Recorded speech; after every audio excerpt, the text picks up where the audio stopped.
Hello everyone, இன்னைக்கு நான் share பண்ண போற எக்ஸ்பீரியன்ஸ் ரொம்ப முக்கியம். எஸ்பெஷலி நீங்க ஏர்டெல் பிளாக் யூஸ் பண்றீங்க, இல்ல ஏர்டெல் பிளாக் கனெக்ஷனை டிஸ்கனெக்ட் பண்ண போறீங்கன்னா இது ரொம்ப ஹெல்ப்ஃபுல்லா இருக்கும்.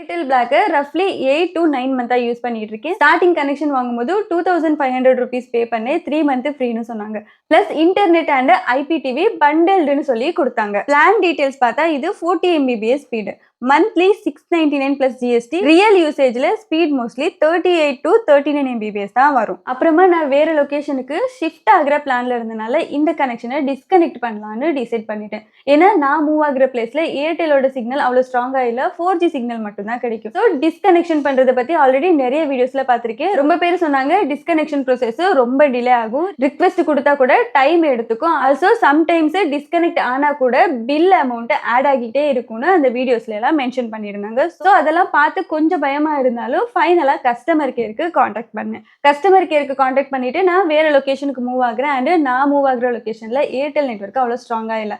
ஸோ டிஸ்கனெக்ட் பண்றதுக்கு நான் ரிக்வெஸ்ட் பண்ணேன். பட் அவங்க லொகேஷன் டீடைல்ஸ் எல்லாம் சென்ட் பண்ண சொன்னாங்க. ஃபர்ஸ்ட் இன்ஜினியர் வந்து ஃபீசிபிலிட்டி செக் பண்ணிட்டு தான் ஃபைனல் டிசிஷன் சொல்லுவோம்னு சொன்னாங்க. ஸோ நான் என்னோட லொகேஷன் டீடைல்ஸ் எல்லாமே அவங்களுக்கு சென்ட் பண்ணேன்.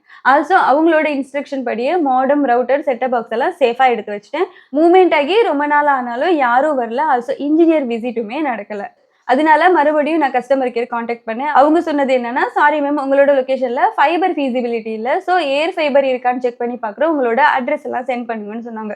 நானும் என்னோட அட்ரஸ் எல்லாம் சென்ட் பண்ணேன். ஸோ இன்னொரு தடவையும் செக் பண்ணிட்டு ஏர் ஃபைபர் ஃபீசிபிலிட்டியும் இல்லைன்னு சொல்லிட்டாங்க. அப்போ நான் ஸ்ட்ரைட்டாவே ஃபைனலா இதுக்கு என்னதான் சொல்யூஷன் கேட்டேன். பட் அவங்க சொன்ன ஆப்ஷன்லாம் கேட்டு நிஜமாவே ஷாக் ஆயிட்டேன். ஃபர்ஸ்ட் ஆப்ஷன் சேம் கனெக்ஷன் தான் கண்டினியூ பண்ணணும். செகண்ட் ஆப்ஷன் ஏர் ஃபைபருக்கு மாறணும். தேர்ட் ஆப்ஷன் வந்து உங்க சர்க்கிள்லயே ஃபேமிலி ஆறு ஃப்ரெண்ட்ஸுக்குள்ள ஓனர்ஷிப் ட்ரான்ஸ்ஃபர் பண்ணி கொடுக்கணும்னு. டைரக்டா டிஸ்கனெக்ட் ஆப்ஷன் எதுவுமே இல்லைன்னு சொன்னாங்க.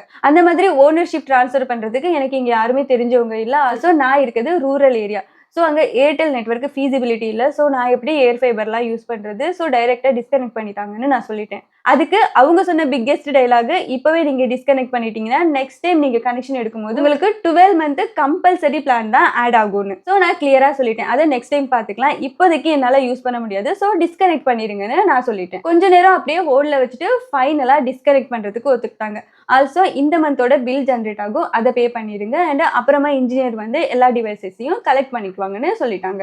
½ an hourக்குள்ள ஏர்டெல் பிளாக் அன்பண்டல்ட் ஆயிருச்சு, கனெக்ஷனும் சஸ்பெண்ட் ஆயிருச்சு அண்ட் ஃபைனலா ஒரு பில்லும் ஜென்ரேட் ஆயிருச்சு. ஸோ இந்த ஹோல் எக்ஸ்பீரியன்ஸ்ல எனக்கு புரிஞ்சது என்னன்னா, சப்போஸ் நீங்க ஏர்டெல் பிளாக் டிஸ்கனெக்ட் பண்றீங்கன்னா, ஷிஃப்ட் பண்றோம் இல்ல ஃபாரினுக்கு ஷிஃப்ட் ஆகுறோம் இல்ல நான் ஷிஃப்ட் ஆகிற பிளேஸ்ல நெட்வொர்க் ஃபீசிபிலிட்டி இல்லைன்னு நெட்வொர்க் இல்லாத அட்ரஸா கொடுங்க. ஃபீசிபிலிட்டின்னு சொல்லி டிஸ்கனெக்ஷனை டிலே பண்ண ட்ரை பண்ணுவாங்க. பட் நம்ம சைடு நம்ம கிளியரா இருக்கணும், ஃபர்மா எனக்கு டிஸ்கனெக்ஷன் வேணும்னு நம்ம ஸ்ட்ராங்கா சொல்லணும். இல்லாட்டி அன்னெசரி ஃபாலோஅப்ஸ் எல்லாம் வரும். ஸோ நீங்களும் ஏர்டெல் பிளாக் யூஸ் பண்றீங்க இல்ல டிஸ்கனெக்ஷனுக்கு ட்ரை பண்றீங்கன்னா உங்களோட எக்ஸ்பீரியன்ஸை கமெண்ட்ல சொல்லுங்க. இந்த மாதிரி ரியல் டெலிகாம் எக்ஸ்பீரியன்ஸ் யூஸ்ஃபுல்லா இருந்துச்சுன்னா லைக் பண்ணுங்க, உங்க ஃப்ரெண்ட்ஸ் அண்ட் ஃபேமிலிஸ் கூட ஷேர் பண்ணிக்கோங்க.